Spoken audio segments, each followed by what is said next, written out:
За юу цаана манайхаа. За хэдүүлээ янз бүрийн интро авахгүй шууд гол юм руу оръё. Энэ бичлэгийг эхлэхээс өмнө ирээдүгөө төлөвлөж байгаа ирээдүйд юу хэн болох вэ гэдэг дээрээ санаа зовж байгаа хүмүүс энэ бичлэгийг үзвэл илүү зүгээр. За би YouTube дээр анх удаа баг шууд юм сургалт маягийн юм контент хийх гэж байна. Богинохон товчхон хэдүүлээ юм сэдвэр хичээл үзнэ гэсэн үг. Төрлөх өгөгдөл гэж яг юу юм бэ? Энэ зүйл яагаад чухал байдгийг, энийгээ яаж ойлгох юм? Энэ яагаад хэрэгтэй байдгийг, энийгээ мэдгүй бол ямар эрсдэл байдаг гэдэг зүйлүүдийг товчхон маш богино хугацаанд ярьцгаая бүгдээрээ. За тэгэхээр хүн болгон өөрийн гэсэн төрлөх өгөгдөлтэй байдаг. Одоо төрлөхөөсөө заяасан өөр чанарууд, өөр онцлогуд хүнд байдаг. Яг хурууны хизээч давтагддаггүй гэдэгтэй адилхан хүн болгоны зам төлөв, хүн болгоны авьяас, хүн болгоны онцлог тэр бүх зүйл бүгд өөр байдаг. Энийг ерөнхийдөө нэг 3 хэсэгт хэдүүлээ аваад харж үзье заа юу. За эхнийх нь темперамент гэж зүйл байгаа. Одоо хүний өөрийн гэсэн сэтгэл хөдлөлийн хариу үйлдэл, өөрийн гэсэн зам төлөв гэх мэтчлэн тийм зүйлүүд байдаг. За темпераментыг манайхан мэдэж магадгүй 4 төрлийн темперамент байдаг. Одоо холерик, сангвиник, меланхолик гэл мэдэн тэ. За тэгээ дээрэс нь манайхан бас нөгөө MBTI гэж мэддэг бах тэ. Энэ бол яг хүний өөрийнх нь онцлогуудыг харуулсан, илэрхийлсэн ийм өгөгдөл байдаг. За энэ дээр нэмэх нь танин мэдэх хэв маяг. Одоо ямар нэгэн зүйлтэй танилцаад хүн тэр мэдээллийг яаж боловсруулах уу, яаж шийдвэр гаргах уу, тэндээсээ ямар шийдэл олж харах уу гэдэг тиймэрхүү зүйлүүд нь ондоо байдаг. Тэр яагаад ондоо байдаг вэ гэхээр хүмүүс ингээд 4 төрлийн темпераментэд хуваагдчихд юм байна л да, тий? Тэгэнгүү за одоо 8 хүн байлаа гэж бодоход 2-2-ороо нэг ижлэхэн темпераменттэй. Тэр 2 хүн хоорондоо адилхан байх болов уу гэсэн чинь танин мэдхүн хэв маягаараа ондоо байгаад байдаг. Тэр юунаас болоод байдаг вэ гэхээр ерөөсө туршлага. Одоо өссөн орчин хин нэг нэр заалгасан зүйл те мэдээлэлтэй хэр олон удаа харьцаж ирсэн яаж ирсэн гэд тэр тэрүүгээрээ ондоо байдаг. Одоо хамгийн том жишээг авч үзэх юм бол те одоогийн хүүхдүүд за миний хүүхэд нас 2 бол шал өөр. Өөрөөр хэлбэл намайг хүүхэд багт бол юм те интернет ийм мэдээллийг хүснээрээ хайж олох тэрнтэй одоо танилцах боломж байгаагүй. Бид нар зүгээр гадаа гараад чулуугаар байлдаг. Ер нь бол нэг чулуун зэвсгийн үеийн хүүхдүүд гэж хэлж болохоор те. За тэгээ гэртээ орлоо, Sega тоглоно, PlayStation 1 тоглоно, хожоо компьютер тоглоно. Тэрнээс өөр нэг тийм зүйл байхгүй. За одоогийн хүүхдүүд болохоор интернетээс одоо бүр ChatGPT-гээс те химэл оюун ухаан дээрээс хүссэн мэдээлэлээ олж авч танилцах боломжтой болцсон. Тэгэнгүүт эндээс одоо яаж ийнө гэхээр энэ олон туршлагын зөрүүнээс юу үүсвэ гэхээр энэ танин мэдхүн хэм маягийн зөрөө гарна. Өөрчлөлттэй ялгаатай байдал гарна гэсэн үг. Тэгэхээр мэдээллийг хүлээж аваад тэрийг хэр хурдтай боловсруулах уу, тэндээсээ ямар шийдвэр гаргах уу гэдэг нь цэвэр туршлагатай холбоотой бол авчиж байгаа. За тэрний дараа өгөгдсөн давуу тал гэж зүйл байдаг. Төрөлхөөс заягдсан давуу тал. Энэ давуу тал нь юу вэ гэхээр нөгөө нэг юм эрч хүч, итгэл, бүтээмж гэдэг зүйлээ нэмэгдүүлэх нөхцөл байдал. Давуу тал гэхээр нэг давуу тал нь нөгөө хүннээсээ илүү нөгөөх нь эннээсээ муу гэсэн зүйл ерөөсөө байхгүй. Тухайн тэр өгөгдсөн давуу тал нь ямар орчин нөхцөлд илүү ажилдаг тэр онцлогийн ялгааг л харуулж байгаа. Одоо өөрөөр хэлэх юм бол бид нөгөө нэг хамгийн сайн мэддэгтэй те би жоохон интроверт гэл ярьдэн штэ. Энэ зүгээр л өгөгдсөн давуу тал нь байгаа юм. Яг вэ гэхээр одоо зарим хүмүүс олон хүний дунд байснараа айгүй их ирч хүч авдаг, айгүй их гоё шин санаанууд төрдөг те бүтээмж нь нэмэгддэг. Тийм байдал гарч ирдэг бол зарим хүмүүс нь ганцаараа төвлөрж иж тэр эрч хүчийг, тэр бүтээмжийг, тэр шин санааг олж идэг. Тэгэхээр энэ нэг нь нөгөөгөөсөө илүү, нэг нь нөгөөгөөсөө муу гэсэн зүйл ерөөсөө байхгүй.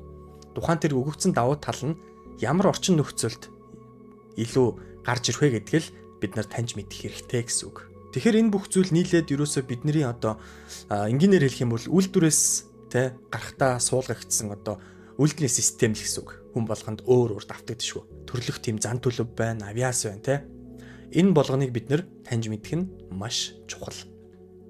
За тэгэнгүүт энэ дотоод луужин энэ өөрийгөө таньж мэдэх энэ зүйл яагаад ийм амар хэрэгтэй юм бэ те. Энүүгээр бүр ингээ мөгийг яагаад бүр бичлэг хийгээд ингээд те тараагаад байгаа юм бэ, хүмүүс түгээгээд байгаа юм бэ гэхээр за эхнийх нь энэ дотоод луужин гэдэг зүйл энэ өөрийгөө таньж мэдхийн ач холбогдол нь ямар өөрөө гүйцэтгэдэг вэ гэхээр шийдвэр гаргахад чинь туслана.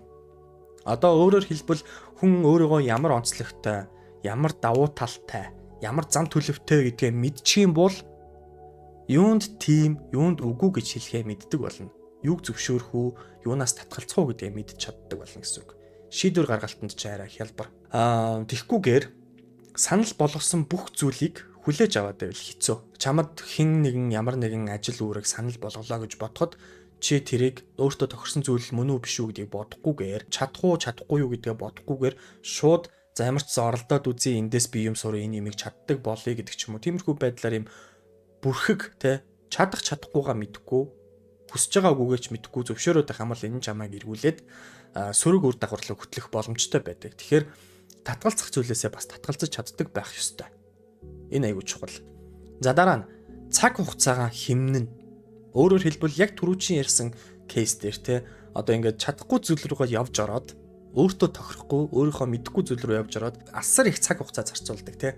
Хүнд хамгийн үн цэнтэй те чухал эргэж нөхөгддөггүй тэр цаг хугацаа гэдэг зүйлийг буруу зүйл рүү зарцуулахаас сэргийлнэ гэсэн үг.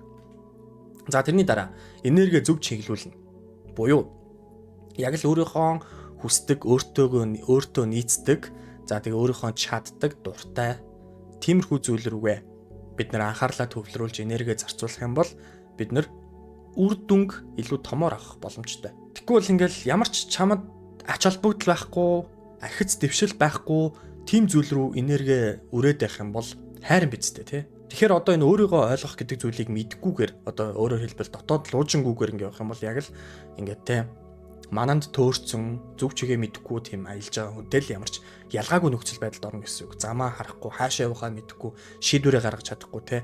Тэгэл бусдын заасан чиглэлийг дагаал явдаг. Тэр нь зөв ч юм уу, буруу ч юм уу. Маш их цаг хугацаа, маш их энерги алддаг те. За тэгэхээр энэ өгөгдөл гэдэг зүйлээ мэдхгүйгээс болоод бид нар мэдээж төлөөс төлдөг. Сөрөг үр дагавар байж л байгаа. Энэ өөрийгөө танихгүй байдал гэдэг бол ямар нэгэн тийм мэдлэг дуугийн зүйл биш. Ерөөсөө л одоохондоо арай таньж мэдээгүй. Тэгээд яаж тэрийг олж мэдэх вэ гэдэг аргыг хинч чамд хэлж өгөөгүй байгаагаас болж байгаа.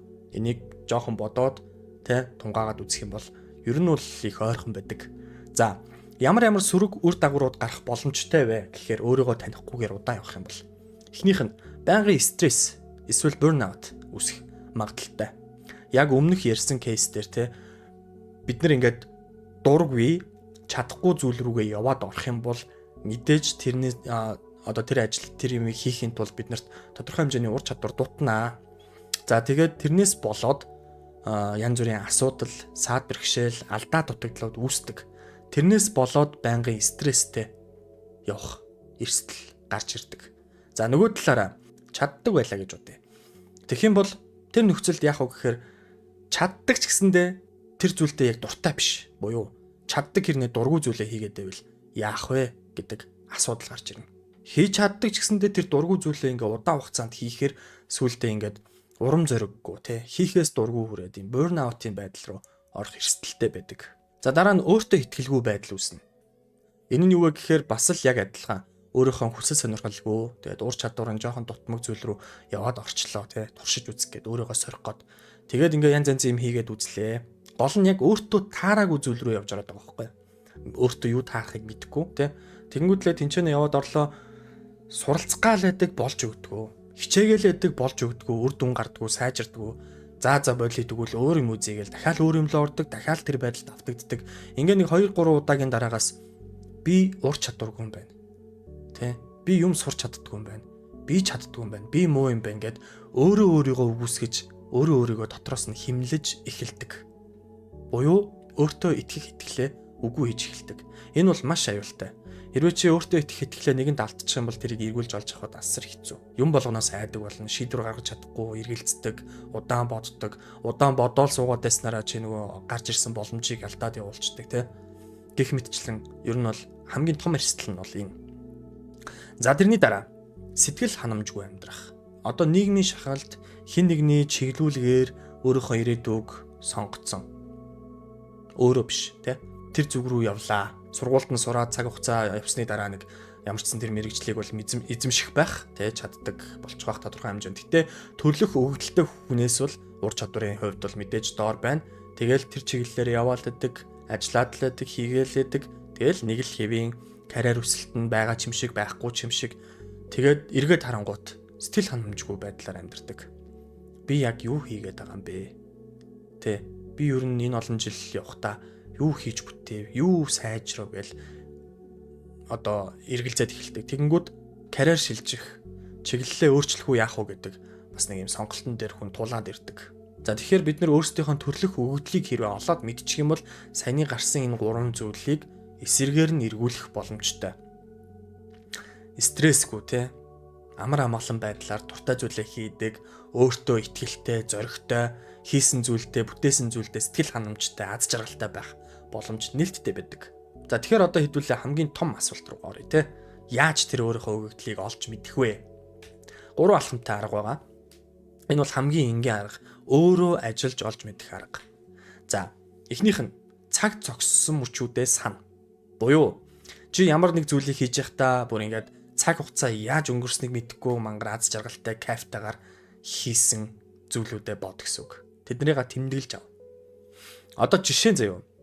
Нэг юм гэрээ цэвэрлэх дуртай хүмүүс байдаг те. Ингээл бүх тоос шороогоо арчаал хог могоо шүрдэл юм хам имхлээлтэй. Тэрэндээ мангар дуртай. Тэгээ цаг яаж өнгөрснийг мэддэггүй. За өөр хоол хийх дуртай хүн байна те. Бүр ингээд сэтгэлээ гаргаад бүр ингээд амар ажиллагаатай хоол хийх дуртай. Тэр нь өөрт нь гоё. Тэгээ цаг хугацаа ерөөсөө хамаагүй те. За тэгээд гоё юм ойдог, юм хайчилдаг гэх мэтчлээ. Жижигхэн зүйл шүү заяа. Заавал ингээд цаг өнгөрснийг анзаардгүй хийх дуртай зүйл. За би яг бодож байгаа зүйлийг чинь би хэлье. Видео тоглоом бол биш шүү. Угаасаа видео тоглоом, кино үзэх, Instagram тэднэр чинь нэштэй гаднаас орж ирж байгаа допамин өдөөлтийн үр дүнд бий болж байгаа зүйл шүү. Тэрнээс чи өөрөө дотроос ямар нэгэн зүйл хийхэд цаг хугацаа яаж өнгөрснийг анзаарахгүй тийм кайфтай аз жаргалтай хийж байгаа зүйлтэй харьцуулж болохгүй шүү. За. Тэгэхээр видео тоглоом, кино, тэр TikTok скроллдох тэдрээс тусдаа өөр зүйл бодож олно шүү. Тэднэрээ гаргаж ир. Ингэх юм бол эн чинь юу вэ гэхээр чиний одоо дуртай зүйл чинь гэсэн үг. Чиний хүсэл сонирхол, passionтай зүйл чинь байж болно. За. Дараа нь хялбархан хийдэг зүйлээ бол сайн чаддаг зүйлээ бол гэсэн үг. Тодорхойл. За. Сайн чаддаг зүйл чинь шүү дээ. Чиний дуртай зүйл байх албагүй шүү дээ. Дуртай зүйл, чаддаг зүйл хоёр чинь өөр шүү. За. Нэг юм байдаг шүү дээ. Одоо жишээ нь ингээл бусад хүмүүсийн хувьд хийхэд айгүй хэцүү, тэгсэн хэрнээ чамд айгүй амархан. Эсвэргээр чи хийхэд хэцүү хэрнээ бусад хүмүүс тэрийг мангар амархан хийгээд байдаг те. Тэгээ тэрийг чаддаг болохын төлөө нэг тэгж амар өчнөө олон жил зарцуулж хаар бүр ингээд хэцүү сургуульд хийгээгүй, бэлтгэл хийгээгүй хэрнээл чадаад байдаг амархан хийгээд байдаг те. Бүр ёо яаж ийм амархан хийгээд байгаа юм бэ гэмээр. За тэр зүйл гэсэн үг шүү. За. Тэгэхээр энэ бол чиний нөгөө нэг төрөлхийн давуу тал. Окей. За дараагийнх нь үнэт зүйлээ тодорхойл. Үнэт зүйл гэдэг нь шүү дээ. Чи амьдралдаа яг юу гэрхэмэлдэг вэ гэдэг асуултанд хариулагдах зүйл.